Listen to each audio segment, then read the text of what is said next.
नमस्कार मैत्रिणींनो, मी माधुरीच cooking and लाईफस्टाईलमध्ये तुमच्या सगळ्यांचं खूप खूप स्वागत करते. मागच्या व्हिडिओमध्ये लिंबू मिरचीचं लोणचं कसं बनवायचं ते बघितलं. आज आपण गाजर, मुळा आणि मिरचीचं लोणचं बनवणार आहोत, म्हणजेच मिक्स भाज्याचं लोणचं. चला तर मग सुरुवात करूया. यासाठी मी 2 गाजर, 2 मुळे आणि 10-15 हिरव्या मिरच्या, थोडंसं आलं आणि एक लिंबू घेतलेला आहे. सर्वात आधी गाजर आणि मुळा स्वच्छ धुवून घ्यायचा आणि त्याची साल काढून घ्यायची. मिरच्याचे देठ काढून मिरच्या देखील स्वच्छ धुवून कोरड्या करून घ्यायच्या. आता गाजराचे आपण काप करून घेणार आहोत. ह्या पद्धतीने उभे काप करून घ्यायचे आहेत. वरण भात किंवा अगदी दाल खिचडी किंवा छोले पुरी ह्यासोबत हे लोणचं खायला खूप मस्त लागतं. आंब्याचं लोणचं, लिंबाचं लोणचं आपण नेहमीच बनवतो, पण आज आपण हे मिक्स भाज्यांचं लोणचं बनवत आहोत. तुम्ही यामध्ये फ्लावर देखील ॲड करू शकता. आता हे गाजर आपण कट करून घेतलेलं आहे. ह्याच पद्धतीने आपण मुळा कट करून घेणार आहोत. तर हे गाजर मुळ्याचं लोणचं दिल्ली साईडला जास्ती खातात.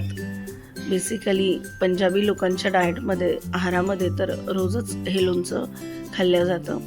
मी देखील माझ्या एका फ्रेंडकडे खाल्लं होतं, तेव्हापासून मला हे बनवायची खूप इच्छा होत होती. तर म्हटलं चला ट्राय करून बघू. तर मला तर आवडतंच, पण माझ्या घरातल्यांनी देखील अगदी चाटून पुसून हे लोणचं संपवलं.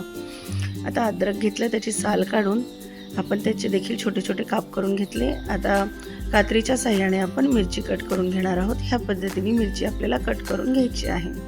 मिरचीचं प्रमाण तुम्ही यामध्ये वाढवू देखील शकता, पण जसं साहित्य आपण घेतलेलं आहे म्हणजे लिंबू, अद्रक, गाजर आणि मुळा, त्याच प्रमाणामध्ये आपल्याला मसाला बनवायचा आहे. तर सध्या मी जेवढ्या भाज्या घेतलेल्या आहेत त्याच्या हिशोबाने साहित्य घेतलेलं आहे.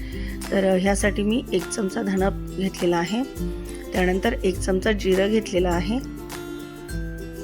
1 चमचा बडीशेप घेतलेली आहे. 1 चमचा मोहरीची डाळ घेतली आहे आणि 1 चमचा मोहरी घेतलेली आहे.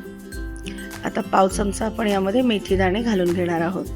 हे सगळं व्यवस्थित रंग बदलेस्तोवर आणि याचा खमंग वास येत नाही तोपर्यंत छान असं भाजून घ्यायचं आहे.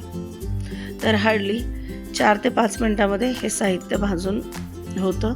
वेगळं भाजण्याची गरज नाही, सगळं एकत्र भाजलं तरी देखील चालतं.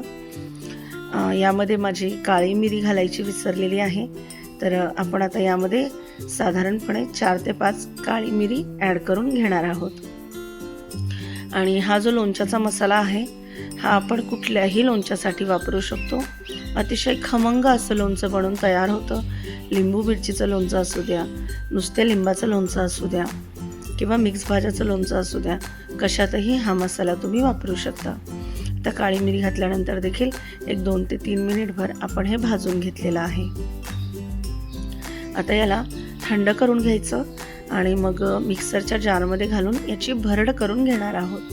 तर याची खूप फाईन अशी पावडर करायची नाही आहे, तर आपल्याला याची भरड करून घ्यायची आहे. तर आता मिक्सरच्या जारमध्ये याची मी भरड करून घेते आहे. दुसरीकडे एक पॅन घ्यायचा आहे. पॅनमध्ये तेल गरम करण्यासाठी ठेवलेलं आहे. तेल छान गरम झालं की यामध्ये आता आपण ज्या भाज्या घेतलेल्या आहेत त्या परतवून घेणार आहोत. आता हिंग घालून घ्यायचं आहे. मी इथे आपण रोजच्या खाण्यामध्ये जे तेल वापरतो तेच राईस ब्रेन तेल घेतलेलं आहे. तर तुम्ही मोहरीचं तेल देखील घेऊ शकता. आता ह्यामध्ये हिरवी मिरची घालून घेतलेली आहे. त्यानंतर गाजर, मुळा आणि अद्रक घालून घ्यायचं आहे. तर मी हे व्हिडिओ पुरतं अगदी कमी क्वांटिटीमध्ये लोणचं बनवलेलं आहे. तुम्हाला जेवढं हवं आहे तेवढं तुम्ही बनवू शकता आणि त्याच्या प्रमाणामध्ये तुम्ही मसाला बनवून घेऊ शकता. अद्रक देखील परतवून घ्यायचं आहे. तर साधारणपणे याला जास्ती नाही, फक्त 4 ते 5 मिनिटभर आपण तेलामध्ये परतून घेणार आहोत. त्यामुळे काय होतं, ह्याची चव तर छान लागते आणि लोणचं महिनाभर अगदी आरामात टिकतं. याला उन्हामध्ये ठेवण्याची अजिबात गरज नाही आहे. रूम टेम्परेचरला काचेच्या बरणीमध्ये तुम्ही याला स्टोअर करून ठेवू शकता. आता हे असं मस्त लो टू मीडियम हीटवर परतवून घ्यायचं आहे. दिसायला अतिशय सुंदर दिसतं आणि खायला तर त्यापेक्षा अप्रतिम. आता 1 चमचा हळद घालून घेतलेली आहे. कुठल्याही लोणच्यामध्ये आपण हळद घालतोच. आणि मी इथे 2 चमचे लाल मिरची पावडर घालून घेतलेली आहे. तुमच्या आवडीप्रमाणे तिखटाचं प्रमाण तुम्ही कमी जास्त करू शकता. चवीप्रमाणे यामध्ये मीठ घालून घ्यायचं आहे. लोणच्याला मिठाचं प्रमाण जेवढं परफेक्ट असेल तेवढं लोणचं जास्त दिवस टिकतं. आणि आत्ता आपण जो मसाला बनवून घेतला होता तो मसाला देखील ह्यामध्ये घालून घ्यायचा आहे. मी 2 चमचे मसाला यामध्ये घालून घेतला आहे. मसाला जर कमी वाटला तर परत आपण यामध्ये ॲड करू शकतो. आता हे सगळं साहित्य व्यवस्थित एकत्र मिक्स करून घ्यायचं आहे.